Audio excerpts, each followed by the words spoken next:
Hi and welcome to the Pole Shift News. Guys, as always, big thanks to those that supported us over the last few days. What we're looking at is an artist impression of the last glacial period that took place, and you can see it's covering most of the United States. It would be the same if we was looking on the other side of the world for Europe, the UK, and over in Russia and those other Baltic states. But can you imagine how many people this would affect? Could you imagine how much land would be unusable for crop production? And this is just the scenario that we are facing in the coming years. I mean, a bit later on I'm going to show you the interglacial and glacial record, and you'll see for yourselves we are on the cusp of going back in there. When you look at the solar activity and compare it with the time that we're in, it's obvious to some degree to accept the fact that we are about to go back into another glacial period.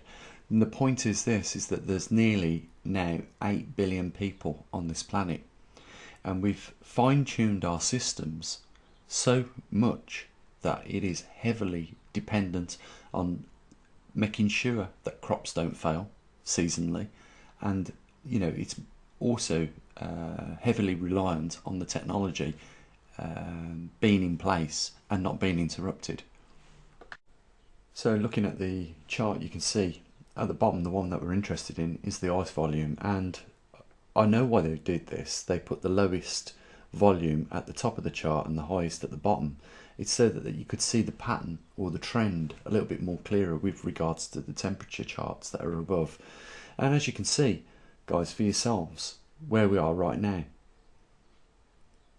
around about 12,000 years ago we was in a glacial period, and that would have put us around about this region here. But you can see every time it peaks on this chart, what happens? It starts to decline. You could put money on this and win. If this was a bet that a bookie would take, you could put money on this and win money without a doubt, because every time it crosses this line it goes the opposite direction, and we are heading into a glacial period according to this chart. And it's like the other one, with regards to sunspot activity. Let's have a look at that. So here we have it, the last 3 solar cycles, and you can see there's a trend there, and you know what's coming next. I don't know what forecasting some of these other channels on YouTube's doing right now with regards to suggesting that solar cycle 25 is going to be bigger than solar cycle 24, because when I look at this, and if I'm asked scientifically to make a prediction on what's going to happen next, I'm going to say it's going to continue to decline. There is no evidence out there that suggests it will improve. Solar cycle 25 will be bigger than solar cycle 24. There's no evidence suggesting that the levels of ice are not going to start accumulating at this point in time when we look at that chart I've just showed you, because it clearly shows us that we are crossing the line, and the only place we're going to be going from here on out is into a glacial period. Quite clearly you can see that, and this is not something that we haven't got records of. We've got clearly 450,000 years of records, and we can see that on average, on around about 100,000 years, we go back into a glacial period.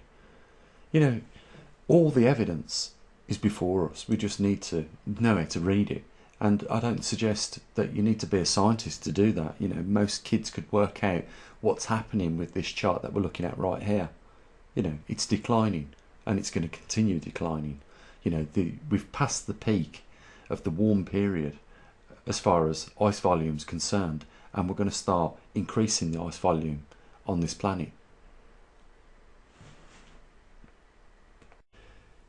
One thing puzzling me, and I would love it to match the glacial and interglacial records, and it doesn't, would be that the magnetic reversal history that we're looking at here, and we're at this point in this largest dark band here, That represents 780,000 years since the last reversal.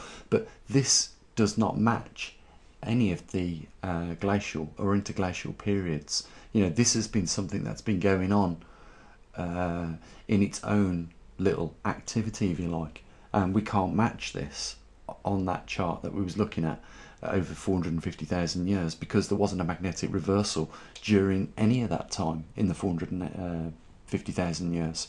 So we've had interglacial and glacial periods, you know, more than we have recently magnetic reversals, and the magnetic reversal history doesn't match up with the glacial or interglacial data. So we are faced clearly with a new situation.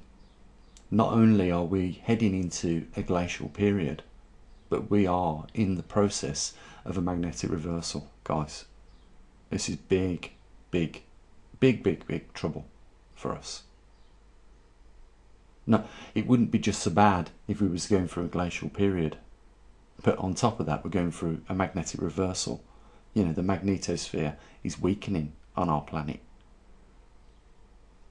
and at the same time we are going through almost certainly another glacial period. You know, some people are putting this down as a Maunder minimum type scenario. I don't think so. I think it's a much bigger event than grand solar minimum. I think what we're heading into is a period of time where we're going to have some major anomalies throw up big spanners in the works for us. And this is why I say, guys, you know, we take for granted that we've got this technology, and you know, we are working as efficiently as we possibly can in this time right now, as we breathe right now. And if the slightest thing should throw a spanner in the works, it's gonna cascade out of control.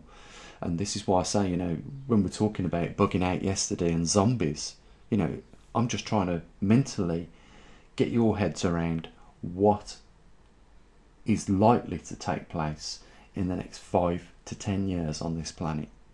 And there isn't a thing that any government can do about it. There's nothing that anyone can do to stop this. This is the forces of nature at work.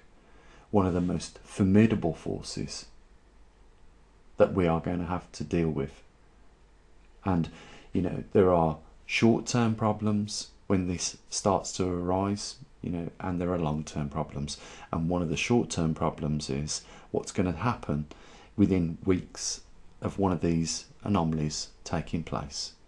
And that is dealing with zombies. I'm not talking about, like I said yesterday, I'm not talking about the zombies that are flesh eaters. I'm talking about people that are crazy when given a certain situation. And any one of us are capable of this. When you're hungry and your belly is rumbling constantly for something to eat, and you're facing death, you've got nothing to lose. And that's the sort of people we have to deal with at that point in time. Guys, the bottom line is that grand solar minimums are common when you look on large scale times. Glacial periods are even common. You know, we've had probably 6 or 7 in the same time that we've only had one magnetic reversal. But magnetic reversals are not common. They're rare. They used to be a bit more common than what they are.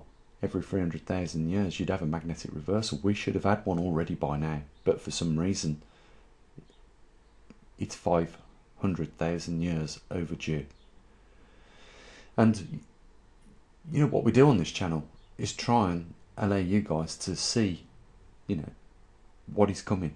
You know, use our observatory as a vehicle to give you some insight as to what is coming.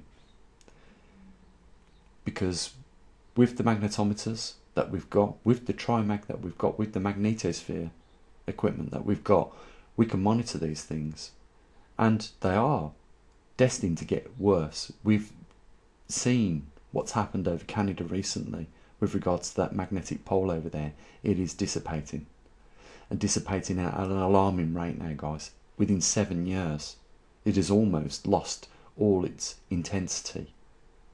we're seeing the intensity over Siberia increase.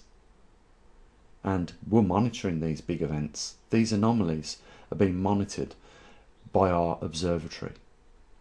We're about to start getting some data coming back from some of these magnetometers that are going to go to their new locations around the world, guys.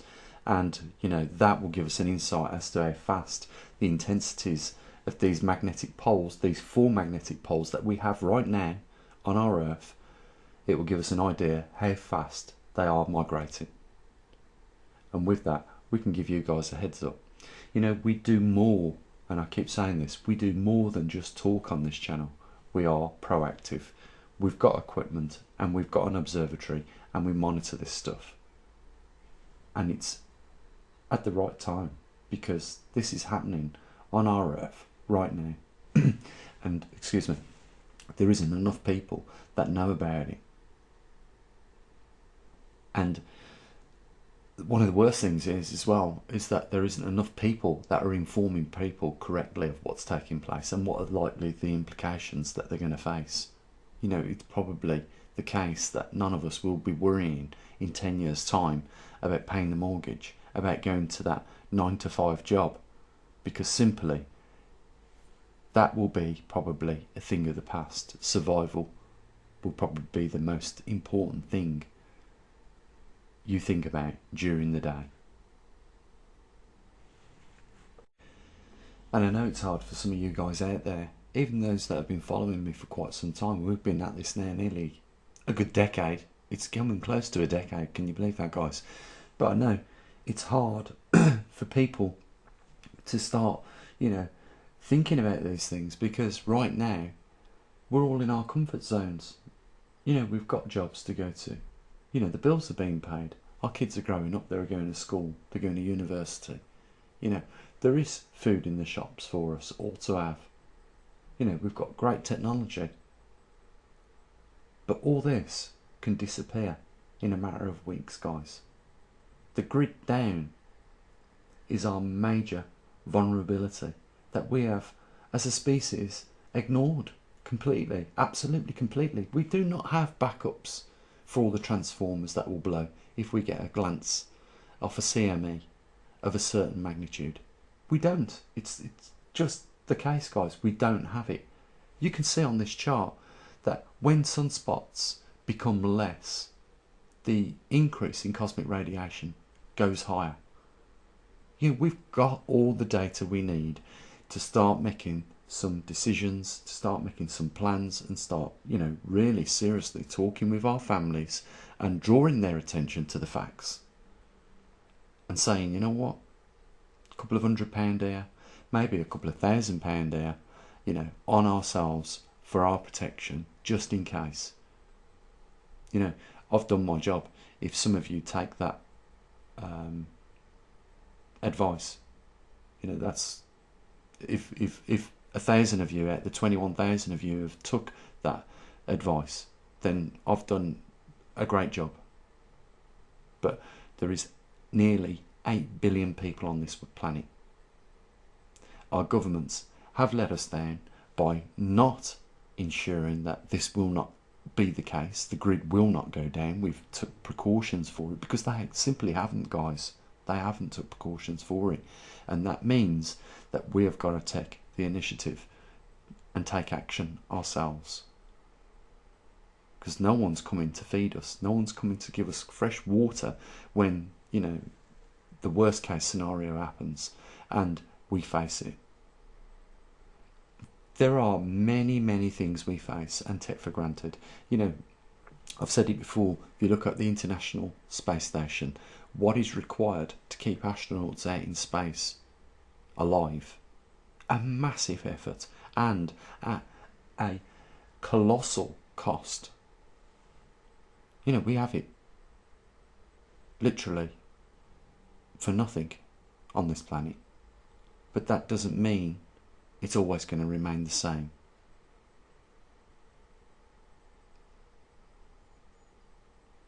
Guys, it's running on a little. If you want to support us, the links are down there. You know, if you don't want to support us on Patreon, there's a PayPal link. It's entirely up to you. I'll say what I usually do. I love you all out there, and as always, bye for now.